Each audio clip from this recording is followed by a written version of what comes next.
better if it helps capture the two of us. Looky here, bro. This was really exciting. So just give me a minute to do a little preface about this interview.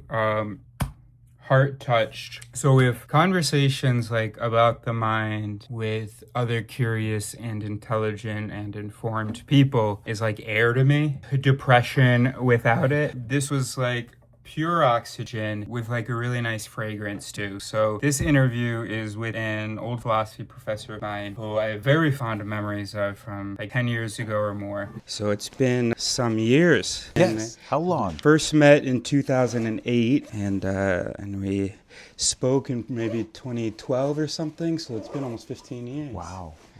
Isn't that amazing? You'll see how charming he is and you'll really understand at least a part of why I really appreciate this man, this doctor. It's my third academic interview, which is cool, and it feels like we are making progress. We've been back in the US under a roof with constant electricity and Wi-Fi for less than a year. And yeah, in the last almost only a month, we've done 3 philosophy professor interviews. Of course, we want to do neuroscience and psychology professor interviews as well. So maybe you'll see that soon. There's a guy at Notre Dame that I was supposed to meet with. Anyway, not the point. But Facciani, you may see an interview with him. God, has it already been 2 minutes? Should I just start over? Oh, whatever. Tomorrow I'm doing 2 normals, and then Friday I'm doing another philosophy professor. So, and that'll be 4.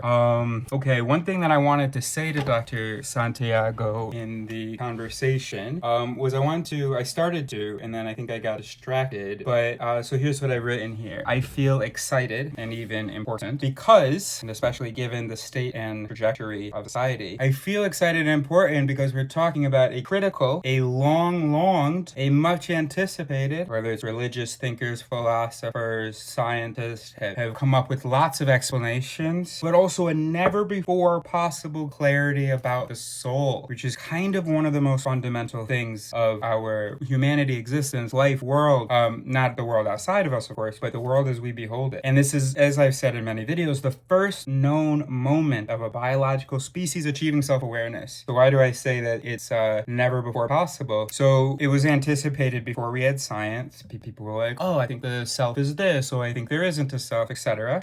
So it started with those various intuitions, then science came, right? So Copernicus corrected our intuitions, and I'm borrowing, by the way, this timeline from Ramachandran in A Brief Tour of Human Consciousness. So Copernicus corrected our intuitions about our place in the universe, our centrality, our importance. Darwin corrected our intuitions about our origins and our nature, right? Said, okay, we're not magical bros. We are not little magical beings from the great big magical being. Freud corrected our intuitions about our experience, that we experience all of our thought, that we know ourselves implicitly. Kahneman, I wish I had included years in this bit, but that's okay. So we were in the 19th and the 20th century. Kahneman corrected our intuitions about our cognition, that we are rational. And then Seiji Ogawa, whose name I didn't know before looking at this, let us see ourselves for the first time, because he came up with a bold technology. Blood oxygen level, shit, don't know. Not even sure if I've gotten those 3 letters right. But anyway, fMRI technology, the ability to see mental activity. That's pretty cool. And that really just confirmed for us, okay, we're not immaterial. We are the events of materials. Okay. Now, of course, I feel frustrated because I'm impatient, and to some people, this is so obvious that it is meaningful to see the you as a brain, me as a brain, my thinking as brain events. I mean, when you put it like that, and yet there are a great number of philosophers and even of scientists, mind scientists, not taking advantage of this clarity, right? This inevitable turning point for our species, right? Because a species that knows what it is, that understands its function, is not the same as a species that doesn't, and certainly not the same as a species that has a whole bunch of bullshit beliefs, intuitive nonsense concepts about themselves, like that we're these free will souls that could never be reduced to brains. And I get why, because it does feel grotesque and reductive to identify as a brain, but there's only a brain that just turned this head, that's thinking these thoughts, that's commanding this vocal production and this motor movement. So it is what it is. It's not reductive, as I always say, it's substantive, okay? It's not saying, oh, what you thought you were, well, it is a bit. It's not saying what you are is not special, it's just this nonsense. It's what you are happens here in this substance, by this substance. That's cool, man. Okay, so it's not boop, it's it gives material substance to it. Okay, so anyway, now it's probably a terrible mistake to have an 8-minute flipping intro to an hour 20-minute video. That's okay. It was really, really awesome talking with Dr. Santiago about the mind, identity, about language, and don't want to get too excited, but I think it could be the start of a pretty great collaboration and video project experience for you. So you're welcome. It's a neat little device, It's really good. Yeah. I really like it, yeah. And capture's great. Even did one interview in an airport when I was in San Diego at the Society for Neuroscience conference, and did some interviews there, and it captured really nicely. Okay. So I'm very excited. Also very, very nervous. I'll explain why. I guess it's just because quick answer, just because I'm passionate about some of this. Terrific. Let's move my mic down a bit. Okay, so I'll do a little introduction, and then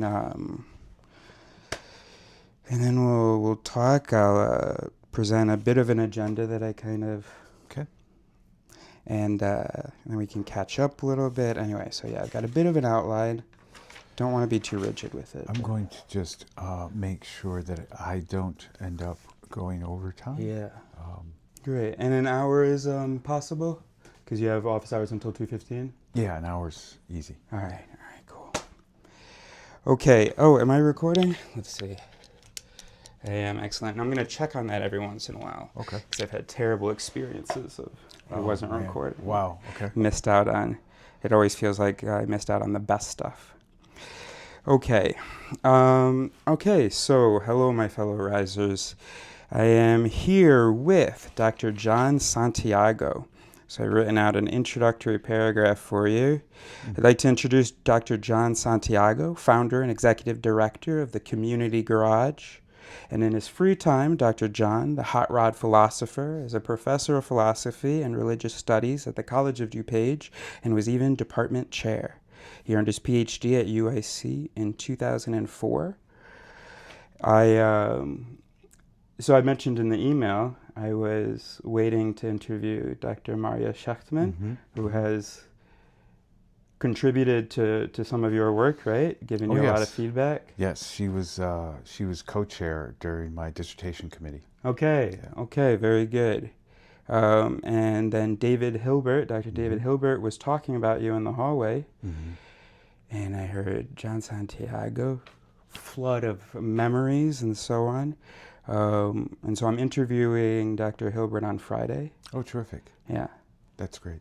So he was also on my committee and invited me to come back and talk about careers. Being a professor and careers, yes. That's great.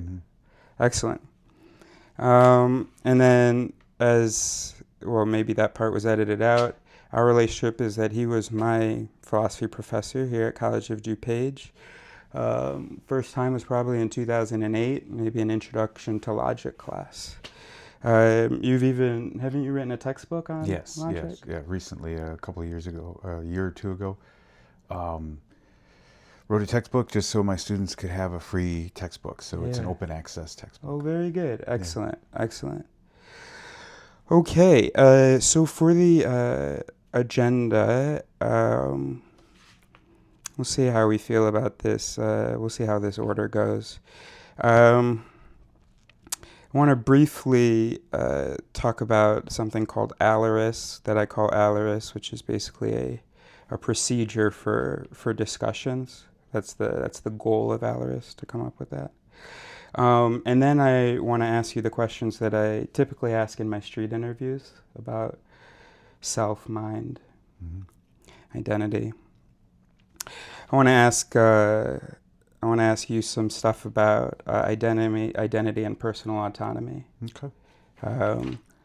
I foolishly have not read your paper on personal autonomy. I started it, and I only discovered it recently. So so I'm ill prepared for that piece, but It's quite all right. It was quite a long time ago. So okay. if you read it recently, you would probably be better informed than I am. Okay, yeah, okay.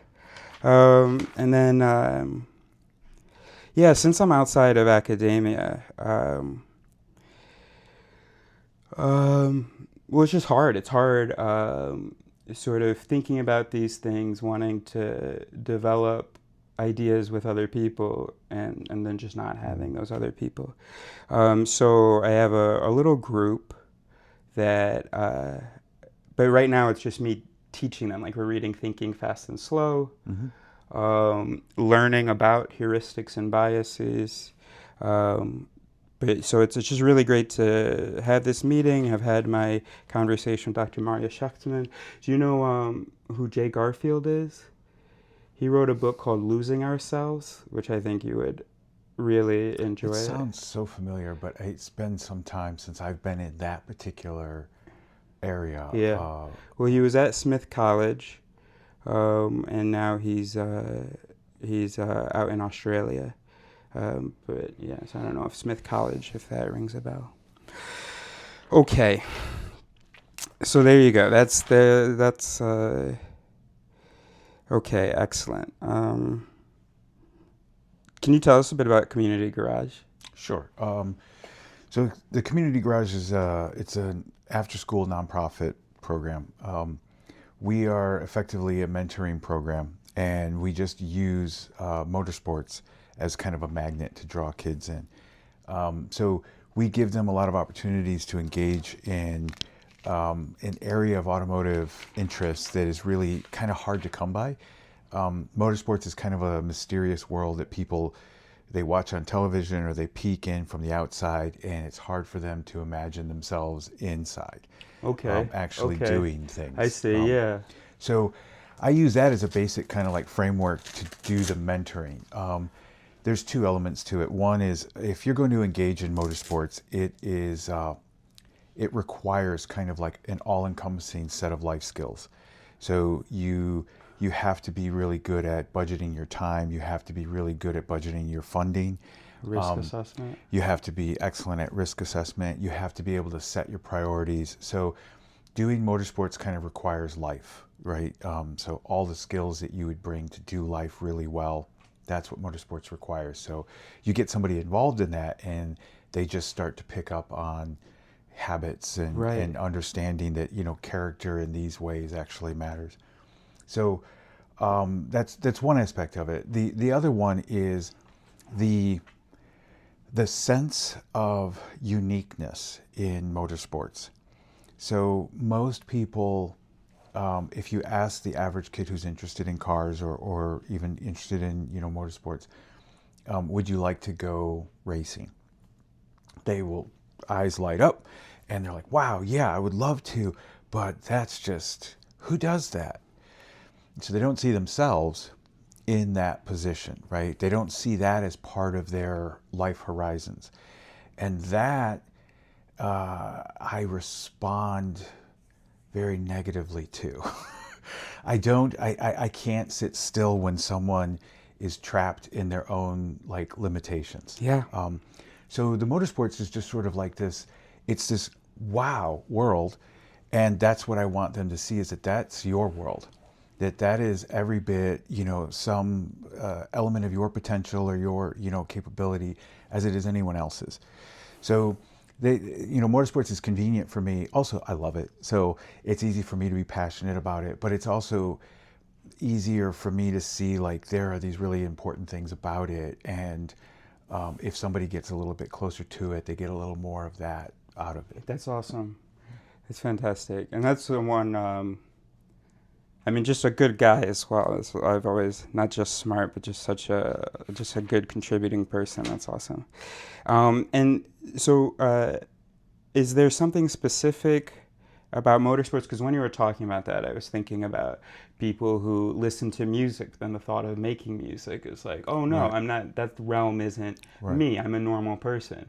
As though other people are born to be famous, successful performers, creatives, whatever. Yeah. And on the website, it talked about critical thinking.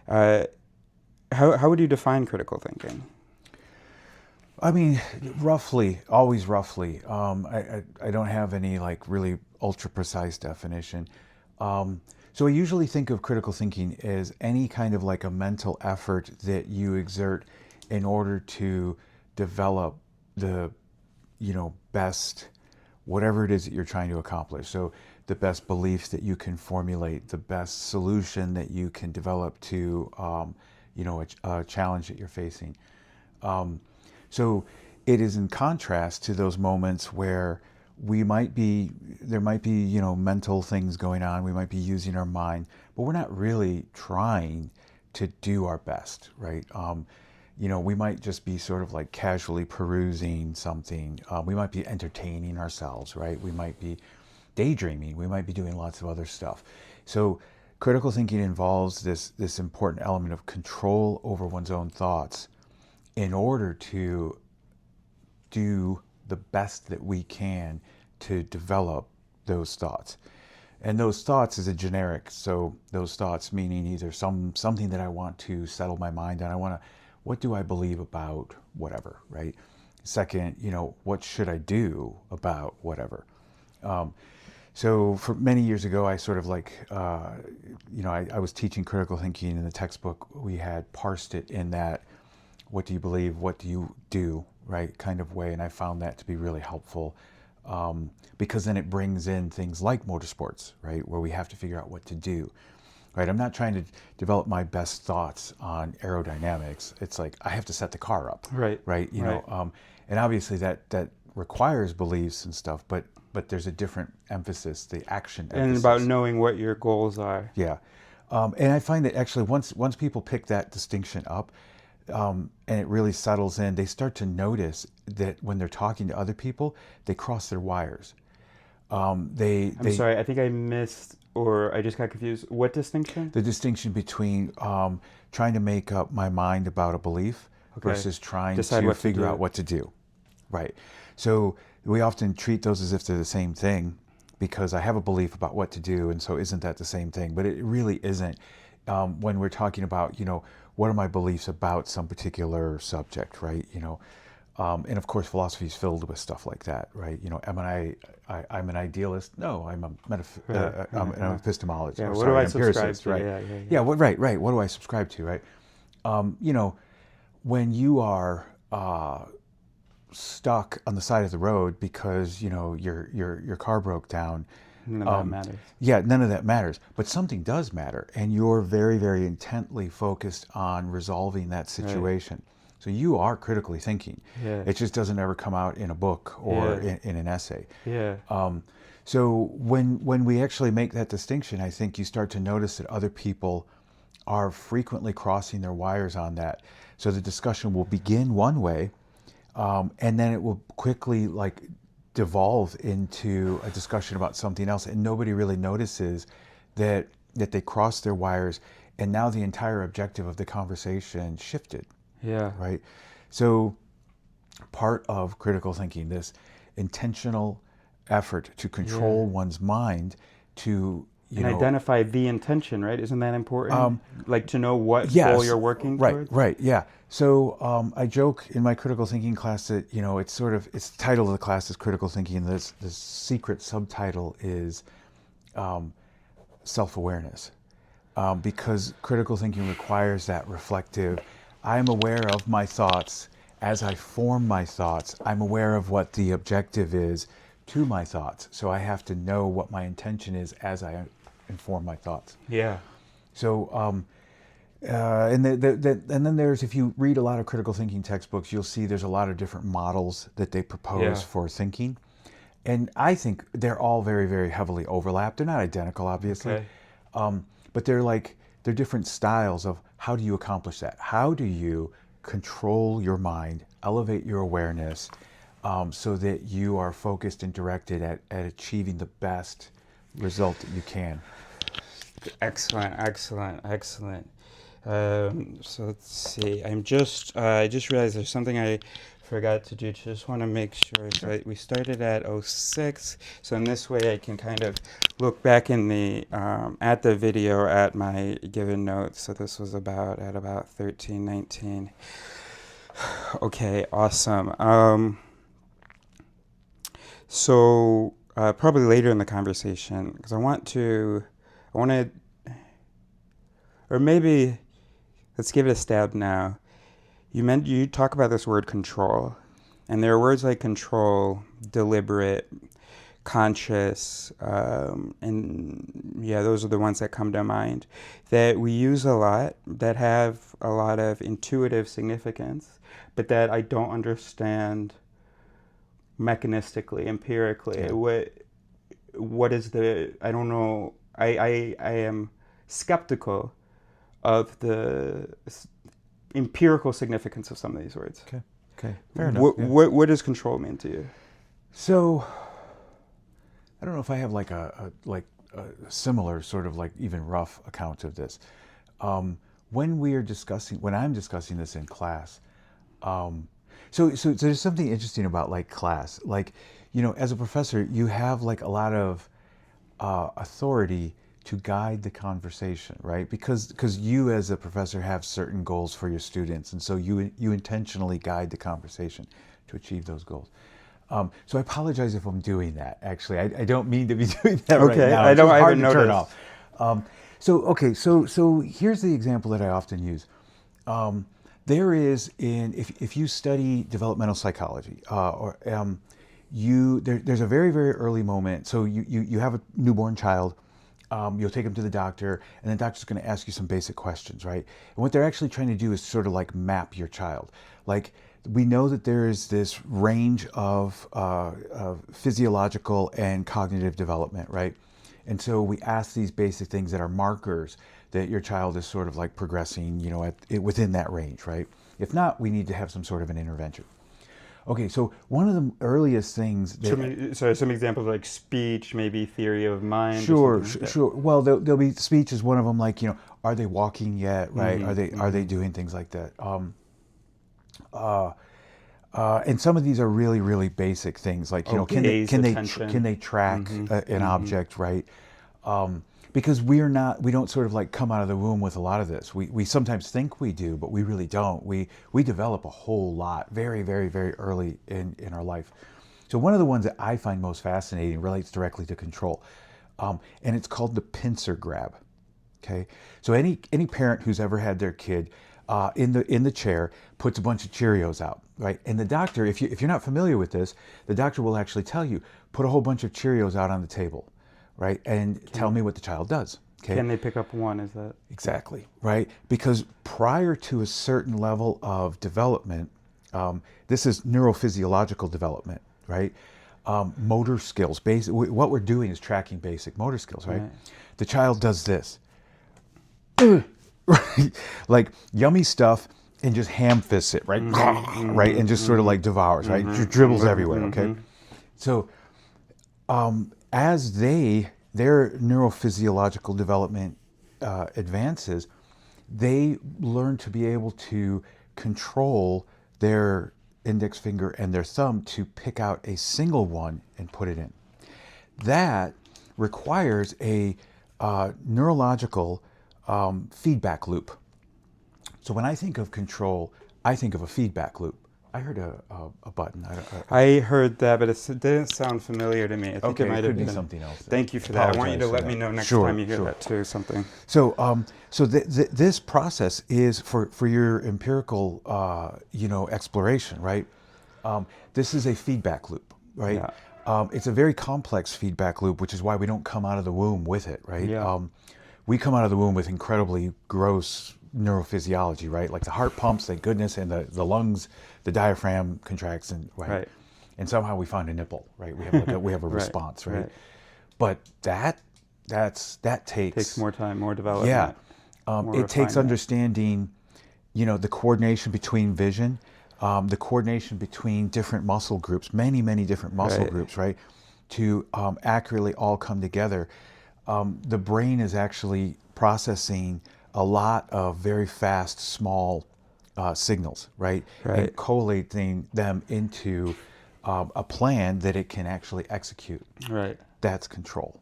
Very right? good. So it is the responsiveness within that feedback loop Yeah. to what your awareness is, Yeah. right?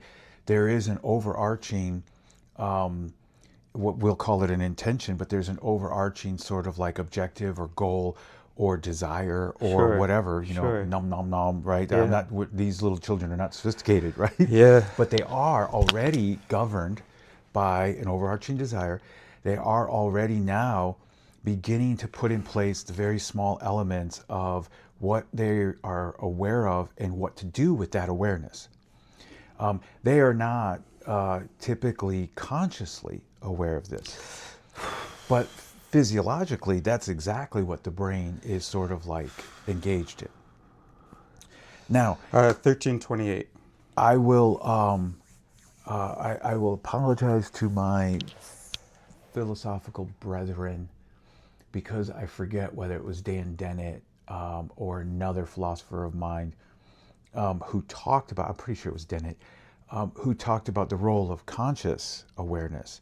So there is, of course, a physiological awareness that, you know, the brain is I processing. doubt it was Dan Dennett. May have been. That talks about how what's really happening when, you know, a set of processes, a set of neural processes arises, it sort of gets a kind of bandwidth, right? It's like you have all these processes, but most of them are really pretty small. Yeah. And so no portion of the brain is really sort of like aware of it. It's just churning away, doing its own Okay. thing, maybe talking to the most immediate portion next to it. But a bunch of these begin to sort of like do this, and they get to a fever pitch. And at that point, it's like a large-scale broadcast. Global workspace theory. Yeah, right. Okay. So at that point, you have consciousness, right? Now, the proposal is that there is an evolutionary advantage to this. That the reason that we actually have this isn't limited to sort of like a quirk or a kind of evolutionary fluke or universal accident, right? It is actually like if you have a broadcast awareness of a particular activity, it greatly enhances that feedback loop. So we're no longer dependent upon, you know, really, really local kinds of feedback loops like muscle memory and stuff like that. But we now have access to a higher perspective, it's literally like a higher vantage point that is now aware of environmentally much more. So the cortex, it's 6 layers, right? Mm-hmm. And the 6 layers of the cortex allows for not just computation, but like amplification and recursion, right? Mm-hmm. So that you can have these feedback loops that you're talking Right. about, so that you can have this broadcast and then multiple mechanisms engaging with that, responding to it. Okay, so I'm getting very, very excited, but also very, very nervous because I think that you are going to. We're not. So we're gonna skip the Alaris, but I'm before I leave, I'm gonna want to set up another time when I can come by. Yeah. Okay, you know what? Let me ask you a few more questions, and then I'm going to do my best not to ramble. What are you? Let's see. I believe I would say I am a man, if we're looking for a simple answer. Okay. What,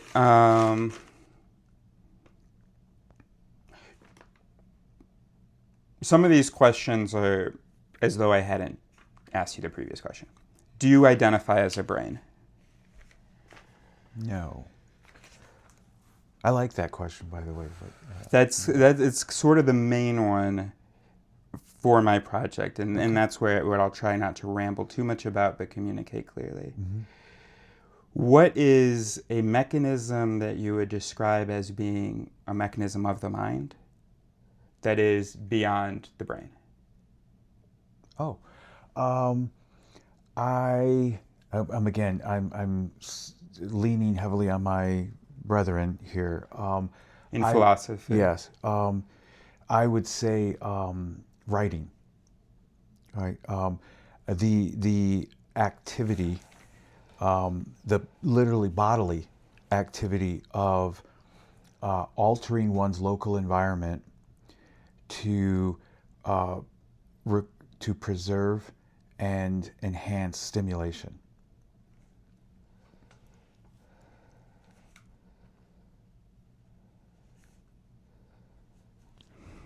And I apologize that I off the top of my head I can't remember the philosopher who this is not like I didn't come up with this idea. I just The writing thing. yeah. I thought yes, this is an excellent example of there is this in the literature. It's sometimes called the leaky mind theory or the leaky brain theory, one of the two. Okay. There's extended mind, which I've heard of. Is that, yes, it's similar. Yes, Andy yes. Clark. Yes, yeah. So it's the idea that the mind extends into the local environment, right? Yeah. So writing is sort of like a good example of this. Other Yeah, things your like, notepad would be sort of a part. Yeah. Okay. Yeah. And a lot of these become like behavioral, right? So they are not exclusively tied to the brain. They are tied to how one engages with one's environment, right? So I remembered my briefcase this morning. Yay, big brain. I put it by the front door so that I'd have to trip over it to forget it, right? So that is a habitual pattern of how I utilize my environment to remember. The remembering is environmental, see? So that's another example. Is environmental. Okay. Okay. So I want to... Mari and I actually, I'm sorry, this may derail us significantly, Okay. but Mari and I once, I remember this, it was a really fun conversation we had about to what extent is identity environmental. Yeah. And I proposed to her a scenario in which, there was an environmental shift, and everyone in the environment began engaging with us with a different name, right? With a different history, with a different everything. We were not altered whatsoever, and so. The question I posed was, how long do you think one would be, one, meaning the identity, right, would be sustained through an environmental shift like that before they simply became that, right? So I actually suspect that much of our identity is leaked into the environment. Right. And when I mean environment, I don't even mean a static environment, right? We mean like a dynamic environment. Yeah, which is not an abstract, right? Relationships is they're events, right? They're happenings. Yeah, right? interactions. Yeah. Yeah. So. And this is an activism, right? Is a related sort of concept. How embedded we are, as I saw in the introduction of your personal autonomy paper. When was that? Was that like 2005 or something? Like long time ago? Yeah. I mean, not that that's thank long. Thank you for that. 20 some years ago. Yeah, over to yeah. Okay. All right. So that's good. I want to.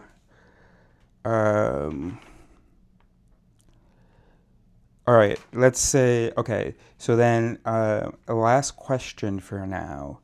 What is personal autonomy? Maybe we talked about a little bit with identity, a little bit with control, but what is personal autonomy?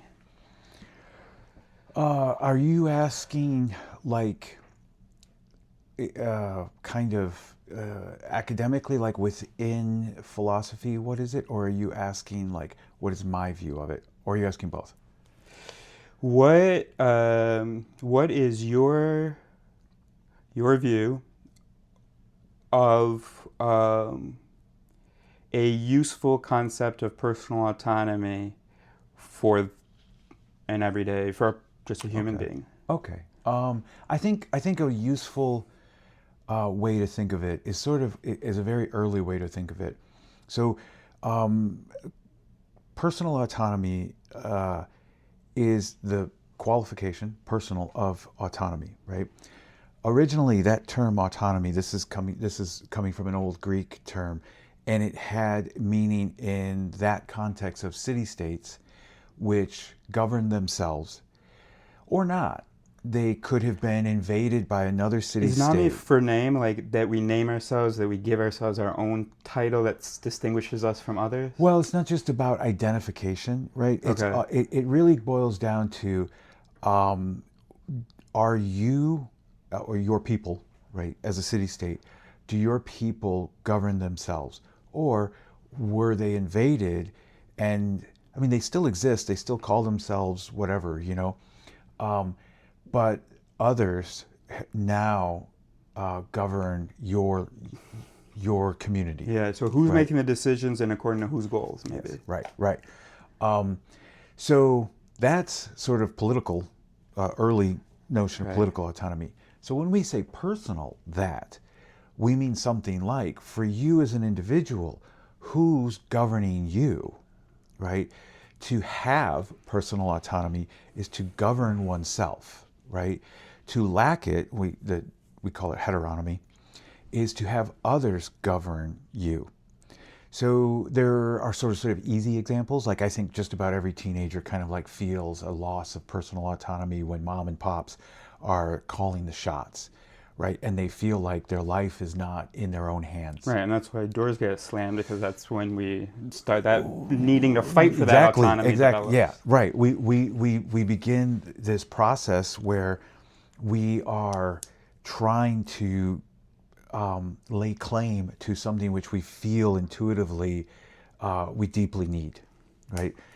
So we go out, we leave the house, right, and then we quickly discover that the world isn't what we thought it was, right? You know, and governing yourself doesn't mean that you are free to do as you please, right?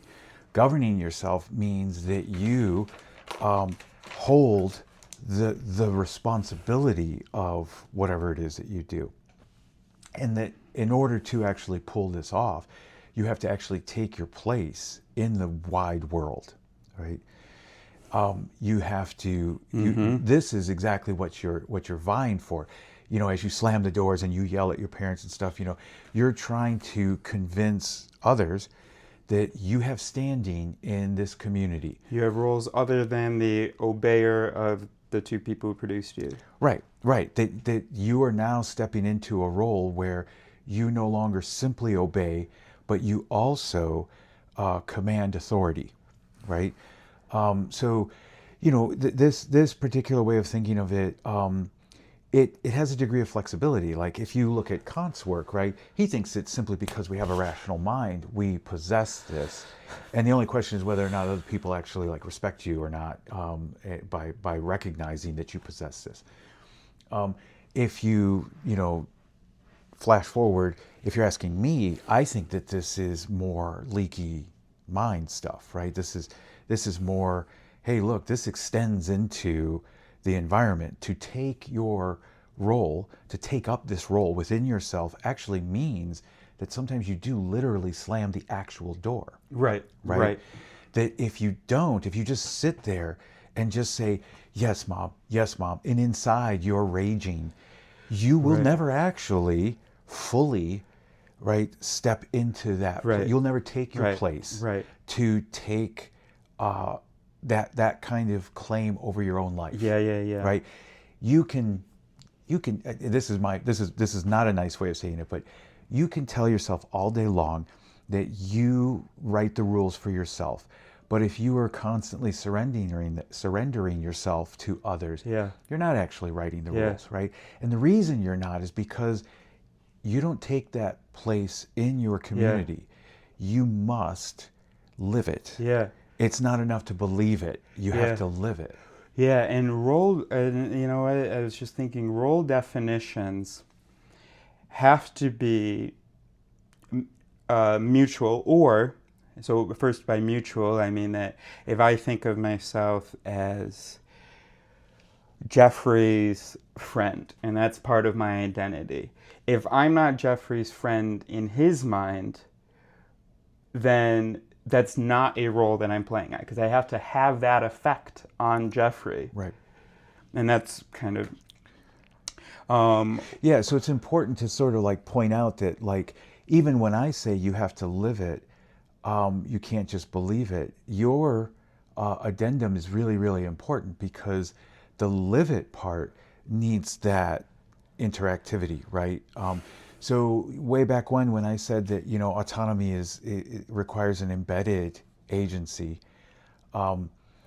it I probably didn't say it actually as nicely as you just did. It needs that responsiveness, and when the responsiveness is completely vacant, the agent is either continuing to delude themselves, right? I'm his friend, I'm his friend, I'm his friend, or the agent needs to shift because it's the only alternative in order to take command of one's own life. Like I have to come to grips with, perhaps a revelation that Jeffrey doesn't feel that way, right? I think that's super important. okay. Well, I'm very flattered as well to hear that. So here's what I want to do now. Okay.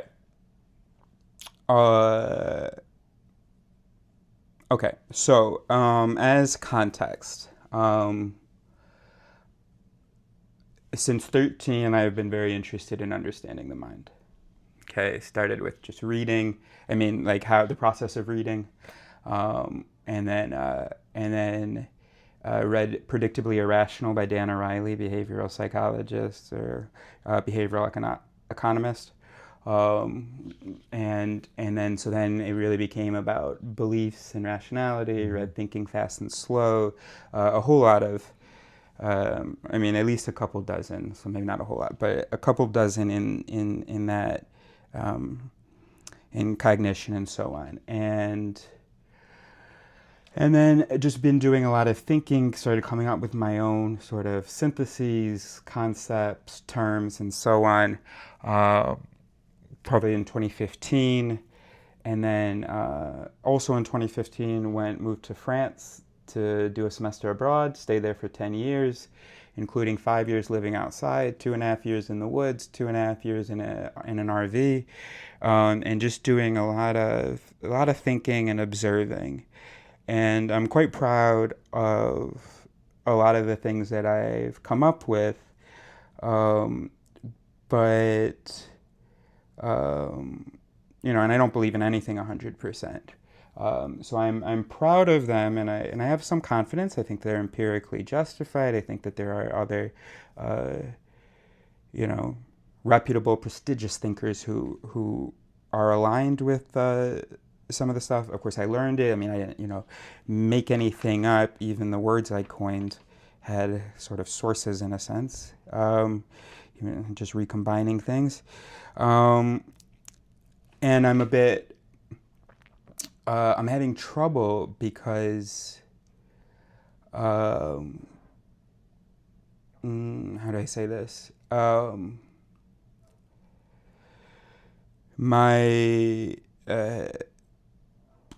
maybe I'll just find a way to say it. But just like the difference between how I'm starting to see the mind and how, for instance, Dr. Schechtman sees the mind. And I think that you're going to disagree with a lot of sort of the characterizations or definitions of self and so on that I've come up with. But, I've just been amazed by just listening to you talk, how aligned it is with what you said, but I think that there's some stuff that's going to trigger you. That's my little hypothesis. Mm-hmm. But I'm excited to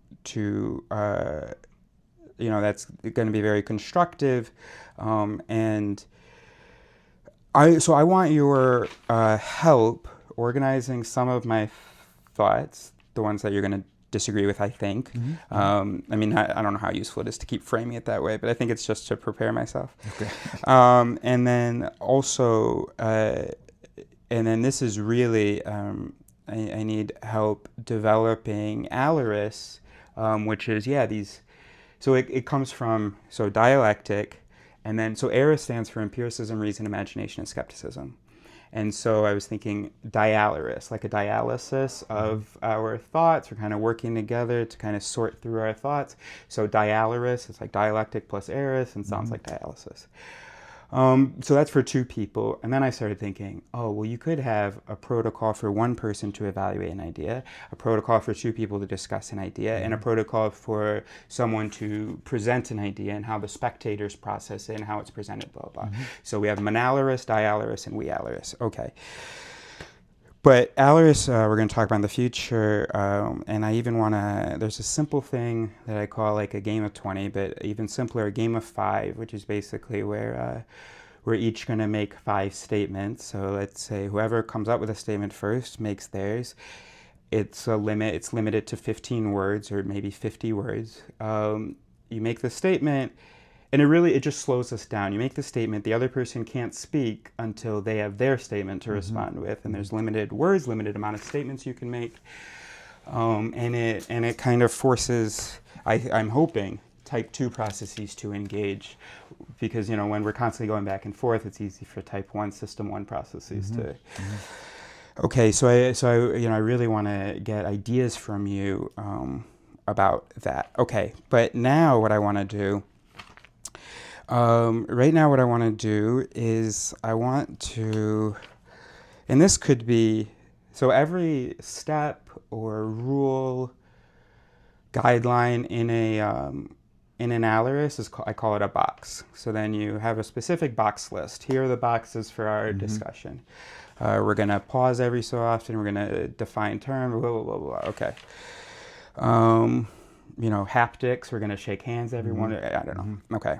So this box is called sing shope. Okay, so sing shope. Sing, sometimes we jump to saying that something is true or that we agree with something, but we don't really know by which mechanism we're actually wanting to give that thing a thumbs up. Something just sounds right. Right. So that means it sings. If it shopes, it's like, no, that sounds wrong. Won't go as far as to say I disagree with it or it's bad or anything, but I'm hearing a thumbs down. Okay. So I want to do a sing shope box. You with me so far? Yeah, I believe so. Am I supposed to just go like this or this? Yeah. Okay. Good. Okay. So I hadn't prepared these. I had this idea while you were talking based on some of the things you were saying. So let's do first one. Wait, just one quick clarification. Am I supposed to, do I have time to consider it, or do you want like my first sing shope? Yeah, so I want your first sing shope. Okay. And then it'll continue to, the word is liver for as the processes are happening. And then if you want to say, you know what, that's starting to sing or something, or that's starting to shope, you can let me know. Okay. So I came up with these words to define. So first of all, let's do a sing shope on, I think of two sort of sub-concepts of like self or types of self. One is the subjective experience, which needs to be defined a certain way, and then 2 is sort of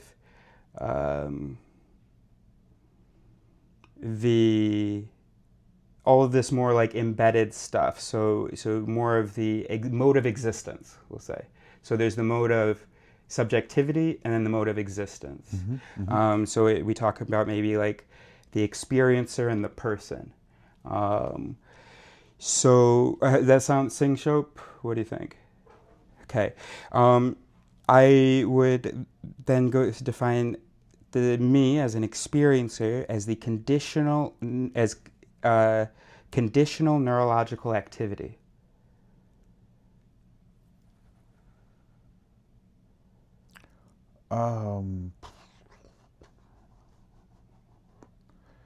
Yeah. Yeah, of course, what do those terms mean and so on. So yeah, lots to that's unpack kind of where there. I was. Yeah. Right. That was the hesitation. Yeah, and we'll look at that. Okay, 2. Let's say I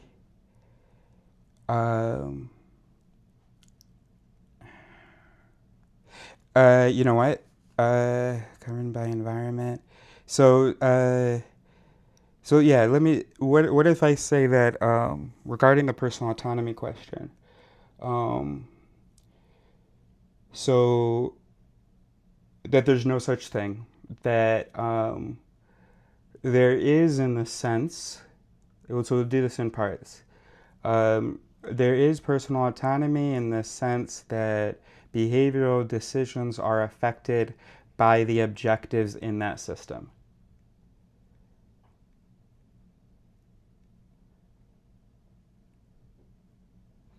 Okay. I'm just trying to make sure I grasp what that probably means. Yeah. Yeah.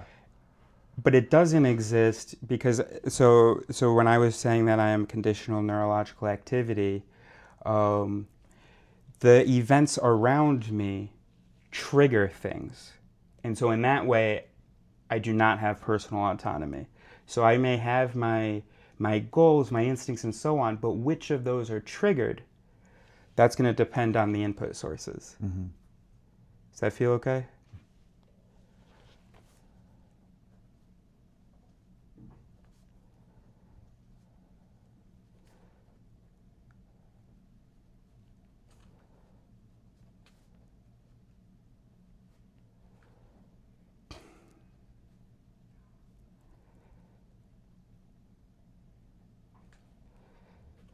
So it's a $ for sing and a cent sign for shope. Okay.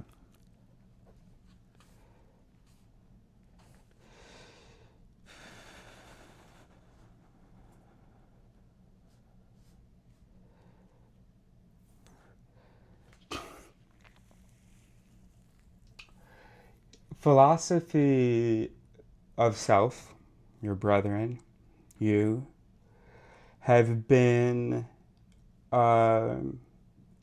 many, especially ones that would agree with you, some of what I've heard from you and what I've heard from Dr. Schechtman, take a phenomenological approach, which I might consider sort of top-down, taking for granted certain aspects of subjectivity and then going and trying to define that self.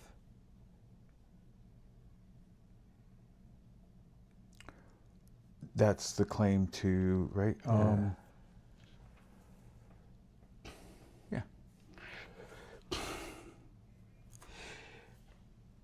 There is also value in starting from what we know about the material and the mechanisms and trying to follow that to a concept of self-personhood, whatever. What I see as a good idea for our discussions in general, for our next discussion, is that, and so it's gonna, so we could put sort of some of the tension aside. You have answers from this sort of phenomenological top-down approach. Mm-hmm. I've come up with things from and other people have, from the bottom-up approach. And we can sort of entertain each without needing initially to reconcile them. Mm-hmm. Okay, cool. So I'm excited to present that stuff. Okay. Okay, now... I just wanted to add one quick observation on that. While I think that is a perfectly viable sort of like approach, I don't think that it is the only other approach to having a go at it direct. So like if you think, oh my gosh, part of the problem here is that these two sides disagree with each other. So as an alternative, we have this approach that you just described. I think that is one alternative. It's perfectly fine. But there is another alternative And that is one in which both sides mutually benefit from the critiques that may come from the other camp. Right? Absolutely, yeah. Right. Because I actually think, like, when I think of my own thoughts, and some of those that I've seen from others, they are borrowing, right? They may have their traditions, they may have their particular kind of like perspective on how they approach these questions, but they're also receptive to some of the insights. Yeah, from, absolutely. Yeah. I was just thinking that if we can first build up our mental models from one approach and from the other before that feedback and those Right. insights, and then that would absolutely follow is how I was thinking of the sequence. But yeah, we can definitely we'll see. Yeah, and I'm gonna watch this and think about that again. Oh, I would be so upset if. Great, we're doing great. Okay, so now I want to present some of the stuff I have come up with, and this is going to be a lot harder to kind of feel confident about your singing trope and whether so you're really not committed to any of it. Just what's it do to you? Okay, so from so I guess I am. So I'm tempted to throw a lot at you right now. Okay.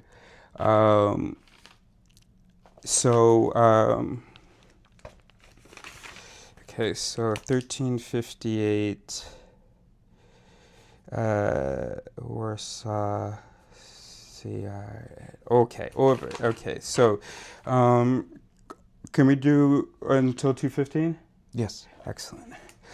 Okay, so, yeah, come.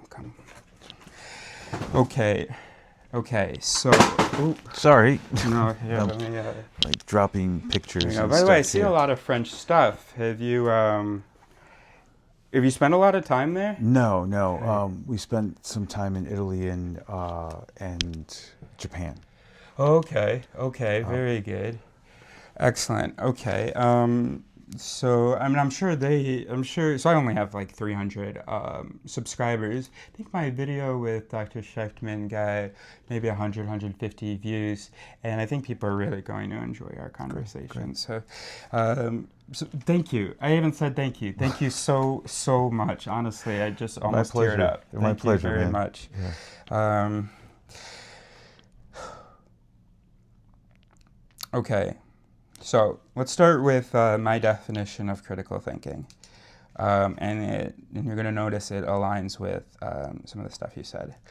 So I break critical thinking down into, so like the individual does, I guess you could sort of include the fourth one, but the individual sort of does these three, and then you kind of need other people for this one. Okay, So you talked about self-awareness.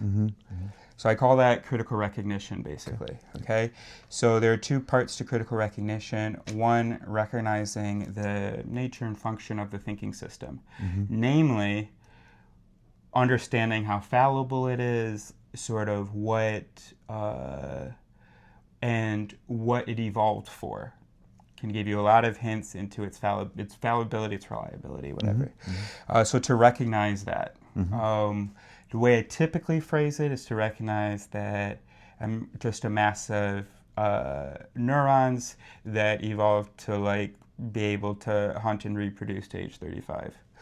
But we don't have to be that specific. We can just say what I said before. So that's going to include undoing the intuitive concepts, replacing them, the intuitive concepts of self, free will, this kind of pure rationality, seeing the perception, seeing the world as it is. So here's my Warsaw list, because it's an acronym, but I also came up with it in Warsaw. So, and then you pronounce it like Arkansas, you see, SAS, so Warsaw. Okay, will. So that we can like first cause produce things, that all of our behavior can be traced back to our objectives and our will. Of course, they play a role, but it's not everything that we do could be defined as intentional. And essence, that there's this singular self, that or if it's not singular, that it's how I say integrated. Maybe I'm sounding foolish because there's already a word for it, but that just means entirely integrated, where every thought or every mechanism has access to every other mechanism. So every behavior took into account every piece of knowledge, every objective in the system, and so on. And that there's coherence in all of this, as though we don't have contradictory desires. Pure rationality, that we have these perfectly calibrated mechanisms to take in any input and follow it, to give it its correct weight, and to have the right sort of like bias or threshold for being convinced and to follow it to its conclusion. Sense, internal and external. Internal, that we see our mechanisms, that kind of relates to the essence thing, and that we have peculiar self-knowledge, and then also external, that we see the world as it is. Attention, that's an easy one, that we kind of pay attention where we need to pay attention to and can rely on that. Storage, all the illusions that we have about memory. What's missing from here is like emotion and morality. And so that's that. Learning, kind of unlearning or learning the caveats to, or whatever, these Warsaw illusions is a major piece of critical recognition. Replacing them with the Conil concepts, understanding like system 1, system 2, confabulation, and I have a long list, so I haven't really refined this one. The second part of critical recognition is that, well, given this stuff, and then learning like specific, like the named heuristics and biases, because names are really obviously valuable in thinking about things. So knowing what in-group, out-group bias is, knowing halo effect, hindsight, left brain interpreter, confabulation. That's not really a heuristic or bias. But anyway, all these different mechanisms that we evolved with, or these instincts that can betray us in a sense, or betray some of our goals. And so then the second piece of critical recognition, of recognizing, is being able to recognize some of those when they happen, to be well positioned at least, or well informed to recognize them. Critical reflection, basically logic, knowing what's a valid inference, what isn't, etc. Critical research, basically a scientific method. That's what I define as critical thinking. I think that a lot of these are kind of lame without this basis of self-awareness, as you kind of talked about, to know what we're susceptible to and so on. And then there's critical resolution, which is like a dialectic or something like that, some kind of way of communicating or disseminating information. Were major alarms going off, or is it found? No, no major alarms. One point that I don't know if we are aligned or differ. In the account that you currently gave of critical recognition, they sounded like pieces of information. So here's one way to characterize how it sounded to me. It sounded like you were calling for agents to have knowledge and understanding of what type of agency they possess. Okay, and so while I have no gripe against that, I think people should. Where I would say I'm not sure if we're in alignment is my way of thinking about those things which you mentioned is more active. So here's sort of a parallel. If you go and you speak to practicing Buddhists, they will often say things like, look, it's not enough to know the Eightfold Path, right? To have scholarly understanding, deep scholarly understanding of the Eightfold Path. You are not a Buddhist if you are not a practitioner. Yeah. And so that is where I would wonder if we are in alignment with that, or if you think, no, it's really only important that they know. No, I think we are. It is not only that knowledge has to be actionable, it has to be integrated into the motivational and behavioral systems, so that you are keeping an eye out for, let's say you judge someone who let's say that it really doesn't matter what race you are. If you live in the U.S., well, it depends on what experience you've had. But let's say you see someone of any out group, you are judging the morality of their action. There needs to be a moment where you're saying, wait a minute, they're a member of the out group, and my mechanisms judge members of the out group differently from members of the in group. And so I'm going to be paying special attention to malicious intent and so on and so on. So it's a values thing, and it's definitely a behavioral thing as well. Yeah. Okay. Excellent. So okay, so we did Warsaw, we did the CRs. Okay, so then now for the hard part, 8 minutes, here we go. So 1407, call it a theory, that's debatable, maybe more of a framework.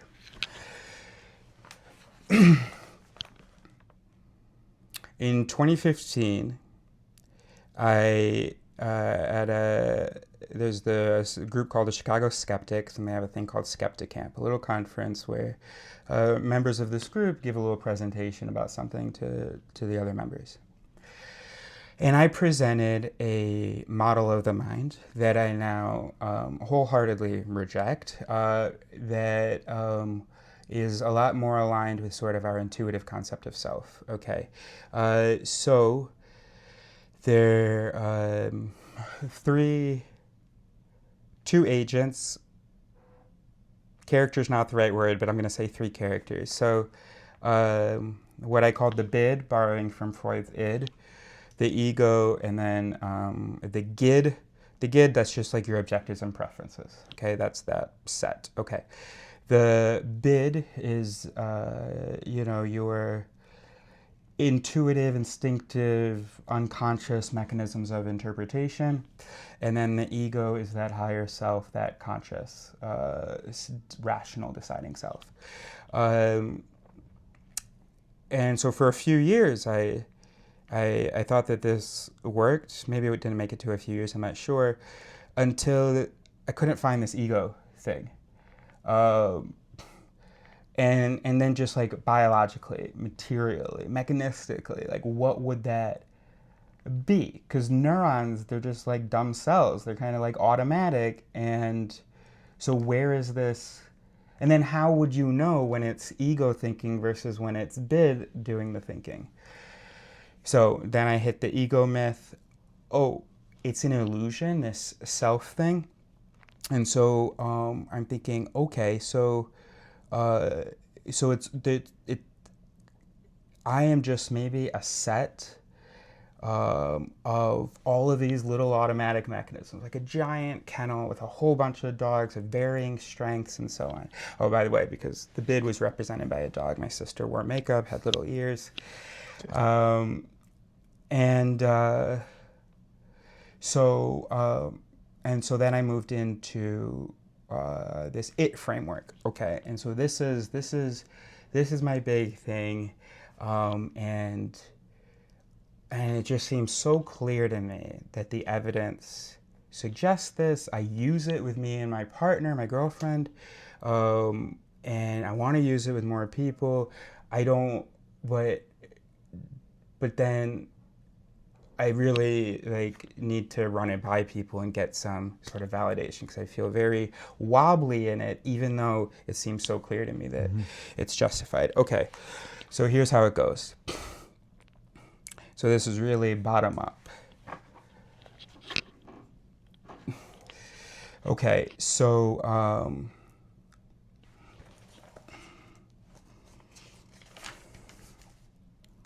this is my date system.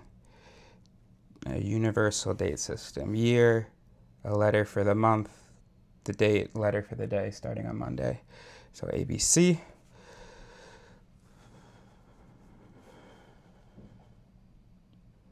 SASSY, these interviews I do, self-awareness street interviews. Okay, so if then, okay, so IT theory, IT if then, okay. we know that a neuron, it has a conditional side where a certain sort of quantity of or frequency, at a certain frequency, these receptors need to be agonized so to meet a certain bias, a threshold, in which case we have the action potential, and then there's a consequent. Okay, so condition consequent. Okay, so if this is the sort of the unit of the brain, I think of this as the unit of the mind. It's basically the same thing. It's a condition consequent pairing. Okay, I think that like so a mallet, that's a non-adaptive in the current situation, so not non-adapted, maladapted it. So for instance, the in-group, out-group bias when you're living in a city is going to be a mallet. And we can define the in-group, out-group bias, and this is an actual mechanism in the brain, which I think eventually with the technology could be, you could say like it's this network. Like it's this set of dendrites, and then this bundle, blah, blah, and then these, and then there's like probabilities that has to be, anyway. If out-group, then pay special attention to odd or potentially harmful behaviors.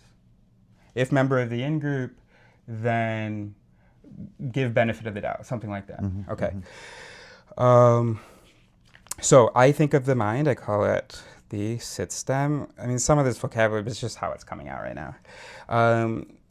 I think of the sit stem is basically the countless its. Okay? So it's just the whole mind is just an arrangement of its. So when I define myself as conditional neurological activity as this experiencer, there is not a single experiencer. At t equals x, there is specific activity that has been triggered and that is happening and having some effect and leading to something, maybe a behavior, maybe more activity, whatever. We don't really know how to think about consciousness, but consciousness is experiencing some of those events, something like that. Okay.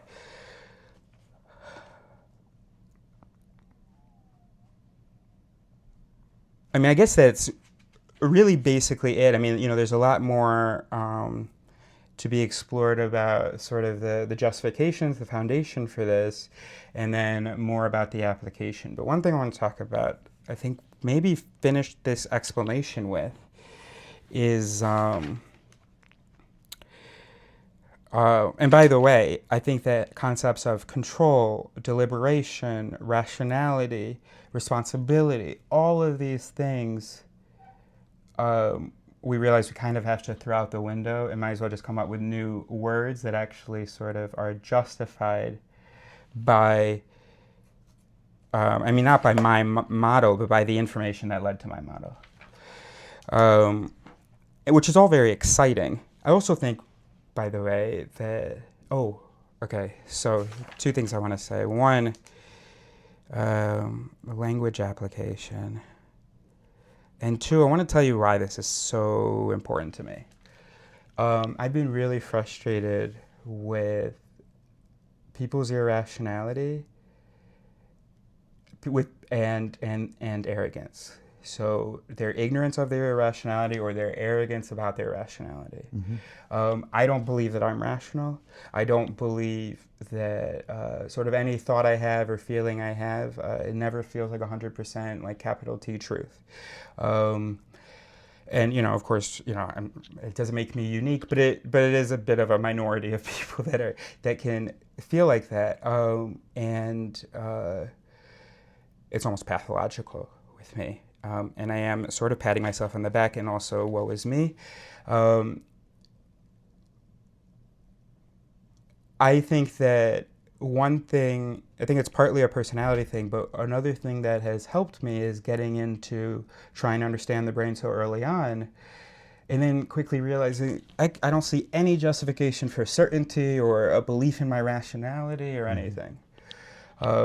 I'm really, really complicated systems of carbon and calcium and potassium and my hope is that other people can gain an epistemic intellectual humility from critical recognition. That's the point of critical recognition, Sure. is to have humility about our thoughts and our interpretations, so that we just feel stupid going and killing someone about our belief because we know that we're not Right. that reliable. Right. It's Russell's, I would never die for my beliefs. I could be wrong. Great, yes, Right, yeah. exactly. And that's not a quote I knew, so excellent, thank you. And I don't even have time to write that down. Excellent. So that's why it's so important for me that people see themselves as brains. First of all, I think it's the most coherent. See themselves, not John Santiago isn't a brain, but you, the receiver of this message, is a brain. Mm-hmm. Literally, Wernicke's area is processing it, and then when you respond, it's Broca's area producing that. Mm-hmm. And this doesn't relay to some person or soul or anything. This happens here. Mm-hmm. And I know that I wouldn't want to destroy you. I have a great deal of affection and admiration for you, but I know that I could stick an ice pick up there, and for all intents and purposes, there is not a John Santiago. There's not an experiencer here. Now, maybe we don't know that, but anyway, brain death, all this other stuff. So I think that it is a reasonable thing to believe, and I think that the implications are huge. Okay, second thing, and this was so weird to me, Jay Garfield, who's a Buddhist, professor of philosophy, big anti-self-illusion guy, partly thanks to Buddhism, partly thanks to his reasoning. He says that we don't need to change our language. I think that we absolutely do. I think that when I'm saying I am rehearsing this narrative of a singular self, which I think is triggering. I say slapping, but is triggering my consistency bias, for instance, and makes it difficult for me to be entertaining multiple objectives. Also makes it difficult for me to sort of forgive myself. If I'm talking about how I did X 5 years ago, I need to defend that. But if I talk about how sort of these certain its produced X, which are not necessarily livering, and that's what it means, are active right now, and then also, there's cell death, there's synapses change, and so on, then I can compensate for, I'm still responsible for, but I don't have to feel like it's the essential me, because if I feel like that, there's this very primitive, basic process of defending the self. And so when you attribute past actions to the self, well, they get defended, and you could practice not doing that, but that would take a lot longer than just changing the associations. So I've developed a ton of 250 words about cognition, but I want to also develop words that I can use when I'm talking about myself, and then do away with a lot of the stuff. You chose to do that. You knew what you were doing. I don't think all that stuff's really empirically justified, or at least a lot of how it gets used. And so to give us new ways of talking about that, Sing Shop is one of my favorite because it's one of the easiest, and also, yeah, we really lock ourselves into, I agree with that. Oh yeah, that's right. Oh yeah, that's true. Oh, he's a good candidate. They've done research. We know that we take into account the prominence of bone features and how close the eyes are together to find the right balance of testosterone and estrogen in the person's, or evidence of it in the person's face to choose our leader. So say the candidate sings. Introduce a pause between being with the candidate and going, I believe that that's the right candidate. That's my presentation. Okay. So the first thought that I had was, you're in good company. David Hume has a famous Bundle theory, bro. well, I was going to Oh. say, no, David Hume has a famous critique of the self, Yeah. right? That, the self, I mean, he has this sort of like working principle, which sounds a lot like what you... Yeah, he calls it bundle theory. I think. No. okay. The working principle is he doesn't explicitly say it this way, but the gist of his working principle is, if you can't put your finger on it, you're kind of making things up. Yes, please. Which is very much like, where you are 1421. Yeah. So you got to get going, huh? in just a bit, yeah. So your story of like how you were looking for the ego and just you couldn't put your finger on it, right? And so Hume is like, yeah, because we're just making this up, right? This becomes sort of like a useful way, a useful construct to kind of make sense of our experiences, right? Or experience. So, and not surprisingly, Buddhists have a long-standing tradition, also in dialogue with a long tradition of Hindu philosophy that is advocating for what Westerners call the soul, right? And Buddhism rejecting that and saying there is no such identity, right? Anatta. Exactly. So, so that's the good company that I think you're in. So, What about you, bro? No, I'll just let you keep going. yeah. So, well, if you're in such good company, then it seems to me that the real question is what you kind of like ended with just prior to your account, which was the question becomes, is a shift in language really Valuable. that critical? Not a question of value, because I think we can all, like, everyone can agree that, enhancing language, coming up with creative language is valuable, right? But is it critical? But is it really sort of like, does it come close to that necessary stage that you suggested that it really was, right? I am, so since you quickly asked, where I am, I am biased in my own right. I'm a teacher, right? So my instincts always go towards the alternative to, and there's my alarm, the alternative to, look, you are kind of confused, and it's likely that you're confused because a lot of the language that you rely upon does exactly what you say. It triggers us, it enables us, right? It kind of like, it keeps us muddy, right? It keeps our awareness muddy, right? So there's option U. Let's just jettison the language and develop a cleaner, crisper language. Incidentally, logicians back in the early 19th century had a very similar thought. Yeah, it's like, look, the problem that people have is that it comes out of their mouth, right? Yeah. They don't speak with precision. They don't speak, with consistency. And so there was, even back then, this idea that if we could just give people a superior language, they would not struggle as much. By the way, this is not a new idea. Confucius. Lojban? I don't know the particular logician. No, that's the conlang, the constructed language for logic. Right. So Confucius had this wonderful passage in which Confucius is asked, if you could do just like one thing for the people, what would it be? And he says, I would teach them the proper use of words, right? Because he had a very similar concern. Like, people will say, that's irresponsible. And they'll pretty much say that to anything they just don't like, right? And they use it like a cudgel, Ask them what right? irresponsible means. Yeah. It's what he did, right? And not what he did. Look. Right? Yeah. And so they use it as this sort of like bully, like a club to just beat each other over the head. As a weapon, yeah, absolutely. So I think you're a tremendously good company. Now, I am a teacher.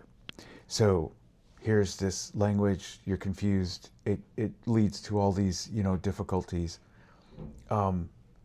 This option to, develop a cleaner, crisper language is certainly viable, and I think clearly valuable.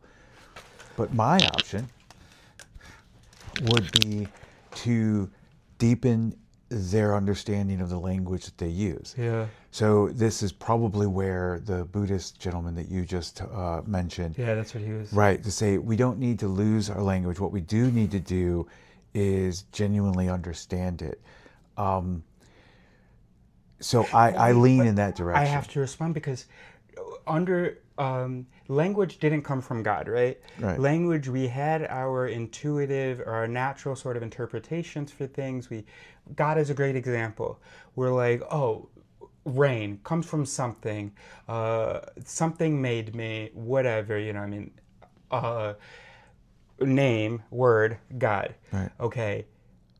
And then it's like what I'm hearing is, okay, so now take for granted that this is a valuable word, but what does it like objectively mean? What do you mean? There is no objective meaning. It's relative to like our. Like, okay. It's a construction. I'm saying that's let's construct fair. new stuff. That's fair, but I don't know that it's fair for every. Not everything, but I think right. for the self and God is where it's most fair. I think that's like the stuff that we have the most ideas about and the least empirical knowledge about. I may say that I agree more with God, jettisoning that term, right, than I do the self. Okay. Because I think that even from like third-party objective dynamics, talk of the self actually does have value, practical value. Yeah, so I know we have to. Yeah. But that is where I think the only place that it has value. So there's this great book, Bruce Hood. So there's No Self, No Problem: How Neuropsychology is Catching Up to Buddhism by Chris Niebauer. Bruce Hood is The Self-Illusion: How the Social Brain Creates Identity. Mm-hmm. We couldn't be the mess of it's that we are to relate to other people. It had to be it's Eris who's responsible for that. It's Eris who likes that, etc. Not it's this it or that it and so on. So it makes it easier to relate to other beings. But then, so as a person, absolutely, right? And that's the thing of personhood, my mode of existence embedded in my group or whatever. But then as the experiencer, as the thinker, as the agent, as the what I conceptualize as being responsible, now for that stuff is where I think we need that. So we will continue this. Okay. But so I'm gonna closing remarks. I'm not saying another word until it's to say bye. Do you have anything else? Because I know I keep jumping in. I get very excited. Sure. Yeah, and I do apologize. I have class in 1 minute. Oh gosh, yeah. So I will say that there's a whole different tradition that partially informs my view, and that would be the virtue ethics tradition. Okay. The ancient Greek traditions, and it was all over the world really, but the idea that cultivating one's character is actually an important part of what it is to live a valuable life, right? To do so, I'd like to pick up later, consider the value of an I in that enterprise. Thank you very much for coming by. I appreciate it. Thank you so much for still being here. Thank you all for hanging with us. Yes, thank you very, very much, and you'll see Dr. John again.